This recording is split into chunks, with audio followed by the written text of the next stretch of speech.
Hello learners, welcome to our channel. Today I am here with the topic बाइजेल्स. तो previous video में हमने देखा था कि बाइजेल्स क्या होते हैं, फिर उसके टाइप्स क्या होते हैं, उसका फॉर्मुलेशंस में हम लोग क्या क्या यूज़ करते हैं, जैसे पॉलीमर्स कौन से ऑयल्स, उसकी क्या प्रॉपर्टीज़ है, कहाँ पे हम लोग उसको यूज़ कर सकते हैं, वो सब चीज़ें हमने देखी थी. उसके एडवांटेजेस क्या है, डिसएडवांटेजेस क्या है, एप्लीकेशंस, वो सब हम लोग ने देखा था. पर यहाँ पे इस वीडियो में हम लोग देखेंगे कि बाइजेल्स एक्चुअल में बनते कैसे हैं, उसका फॉर्मेशन कैसा होता है, वो प्रैक्टिकली दिखते कैसे और उसके इवैल्यूएशन टेस्ट कौन कौन से होते हैं. सो बाइजेल्स क्या है कि वो सेमी सॉलिड फॉर्मुलेशन है, उसको हम लोग हाइड्रोजेल और ऑर्गेनोजेल लेके उसको कुछ प्रोपोर्शंस में मिक्स करेंगे, होमोजेनेशन देके, और वो फॉर्म हो जाएगी बाइजेल. और उसको हम लोग क्या करेंगे, हाई स्पीड पे करेंगे और पर्टिकुलर टेम्परेचर्स को मेंटेन करके करेंगे. सो यहाँ पे बाइजेल कैसे फॉर्म होती है. सो फर्स्ट स्टेप क्या होगा कि हम लोग हाइड्रोजेल बनाएंगे, सेकेंड स्टेप में हम लोग करेंगे ऑर्गेनोजेल, और थर्ड स्टेप में हम लोग उन दोनों का मिक्सिंग करेंगे. तो यहाँ पे देख सकते हैं कि हम लोग 3 स्टेप्स में हाइड्रोजेल फॉर्म होगी. सो फर्स्ट स्टेप होगा प्रिपरेशन ऑफ हाइड्रोजेल. सो यहाँ पे हम लोग बना रहे हैं. So I will be adding the xanthan gum gradually.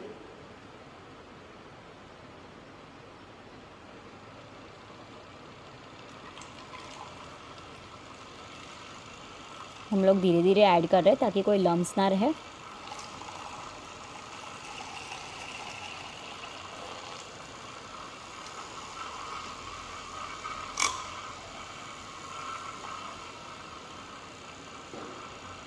Ensure that there are no lumps.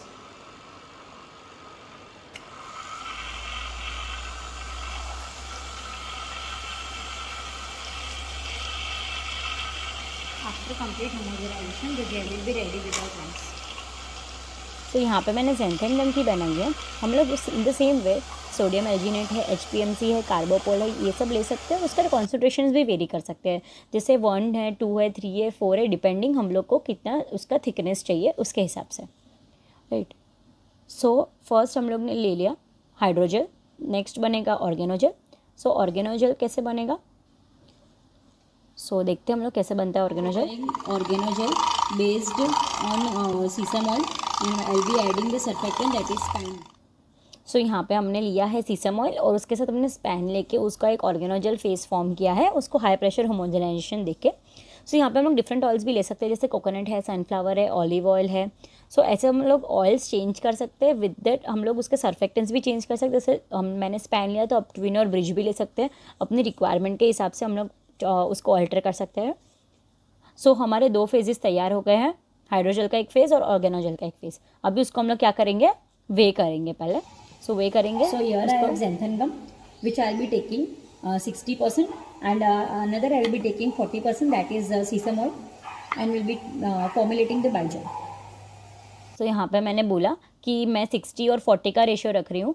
आप अपने हिसाब से रख सकते हैं, 50-50 रख सकते हैं या 70-30 रख सकते हैं, डिपेंडिंग कि आपको कितनी थिक उसकी चाहिए बाइजेल. राइट.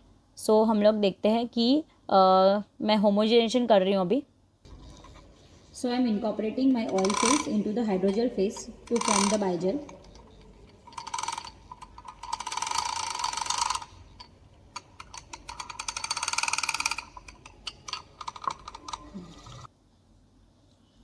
सो यहाँ पे हमने देखा कि हम लोग 2 फेजेस को मिक्स कर रहे हैं, इसको होमोजेनेशन करेंगे फॉर अप्रॉक्सीमेटली 7-10 मिनट्स, या तो फिर उसका कम्प्लीटली 1 फेज़ में हमको दिखे तब तक होमोजेनाइजेशन करेंगे.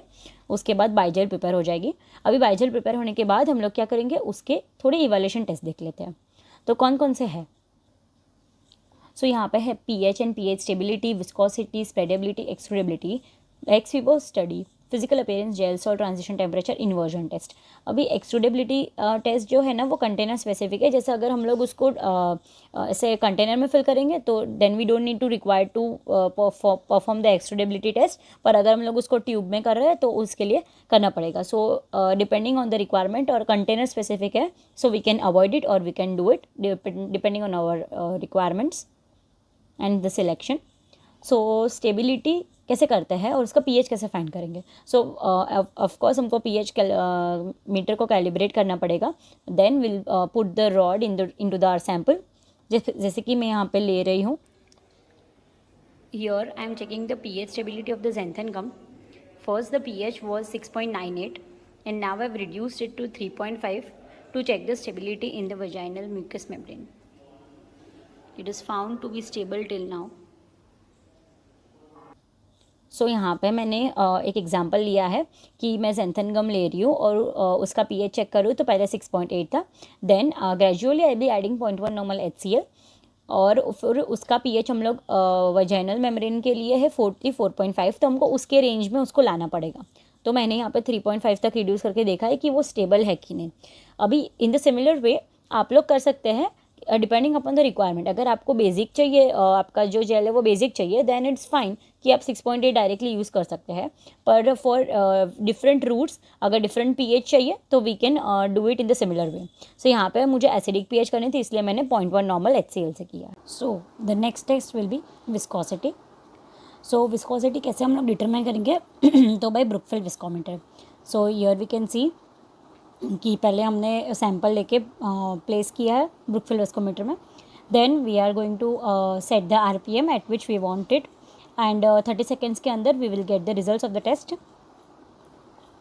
सो like this way it is been performed and in the display we can see कि जो भी वैल्यूज़ हमने पुट किए वो सब और उसके कितने सेकेंड्स में टेस्ट रेडी है, like that way. Then come spreadability. अभी स्प्रेडेबिलिटी जनरली हम लोग क्यों करते हैं कि जो अपने स्किन पे या तो फिर जहाँ भी हम लोग अप्लाई करेंगे या रब करेंगे तो वो उस पर जो स्प्रेडेबिलिटी है उतनी उसका जो कोएफिशिएंट है उतना है कि नहीं। तो उसके लिए हम लोग क्या करेंगे, पहले 2 ग्राम ऑफ क्रीम लेंगे, एक ग्लास स्लाइड पे उसको प्लेस करेंगे, then above that will place a slide of approximately 400 grams और उसको सैंडविच होने देंगे between the 2 plates. Then after 5 minutes we'll check the spreadability coefficient. So as we can see in the video कि नीचे एक plate है, उसके ऊपर मैंने एक और ग्लास प्लेट पुट की है of approx 500 grams and after 5 minutes we will note the diameter. So जो भी टाइम हम लोग ने किया है वो है 5 minutes. So we can put in the value that spreadability is equal to m into d by t. So we have kept the mass constant that is 500 grams multiply जो भी हमको diameter मिले वो divide by time that is also 300 seconds means 5 minutes. Right. So the next will be ex vivo studies. So x Vivo studies में लोग generally use करते हैं vertical France diffusion cell और इसके अंदर 2 कंपार्टमेंट्स होते हैं एज वी कैन सी, एक इज रिसेप्टर और acceptor compartment and the second one is the donor compartment. अभी जो भी रेसेप्टर कंपार्टमेंट है उसमें हम लोग बफर या फिर अपना फ्लूइड फिल करेंगे और जो भी डोनर कंपार्टमेंट है उसके बाइजेल अप्लाई करेंगे and then the test will be carried out for 37 seconds and sampling pot से हम लोग every intervals we can determine the release study. Right, then comes physical appearance. तो physical appearance as we know कि उसमें colour है, consistency है, transparency है, वो सब एनालाइज करेंगे। फिर comes gel salt transition temperature. So हम लोग इसमें जनरली क्या करते हैं कि एक वाटर बाथ में अपना जो बाइजेल प्रिपेयर्ड है उसको बीकर में फिल करके करते हैं as we can see in the video कि बीकर में फिल करके रखा है हमने at the constant temperature increasing the temperature every 5 degree of interval will remove the bigel and invert it. अभी जो भी इन्वर्जन पे जो टेम्परेचर हमको मिलेगा वो टेम्परेचर नोट किया जाएगा कि वो फ्लो हो रहा है कि नहीं उसमें मतलब मेल्ट होने के बाद। So that will be noted down. पर हमको ये टेस्ट में ध्यान रखना पड़ेगा कि जब भी हम लोग बीकर को बाहर निकालेंगे तो there will be a drop in the temperature. For example मैं बोलती हूँ कि मैंने 30 डिग्री पे बाहर निकाला है, तो जब तक मैं इन्वर्जन करूँगी तभी तक थोड़ा टेम्परेचर ड्रॉप हो गया होगा। तो फिर वापस जब भी हम लोग पुट करेंगे तो वो टेम्परेचर जो डिफरेंस है वो हमको ध्यान में रखना पड़ेगा। And another thing that when we are performing this test, बाहर का जो वाटर बाथ का टेम्परेचर है वो इंक्रीमेंट रखिए ज़्यादा से ज़्यादा 5 डिग्री तक, तभी बाइजेल का टेम्परेचर जो भी हमने फिल किया है वो अप्रॉक्स होगा उसे 5 degree less. Then comes the inversion test. So we'll see first how it has been performed. We are going to perform inversion test for all the 4. यहाँ पे मैंने 4 आपको सैम्पल दिए हैं, उस हिसाब से हम लोग ने टेस्ट किया है।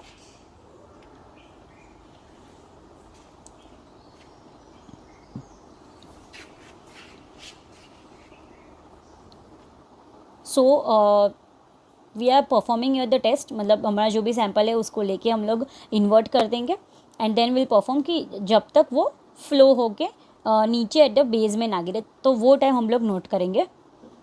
और ये टेस्ट क्यों करते हैं कि उसके ओन वेट से वो फ्लो होता है कि नहीं अगेंस्ट द ग्रेविटी, वो चेक करने के लिए। सो ये टेस्ट इंपॉर्टेंट है बाइजेल के लिए।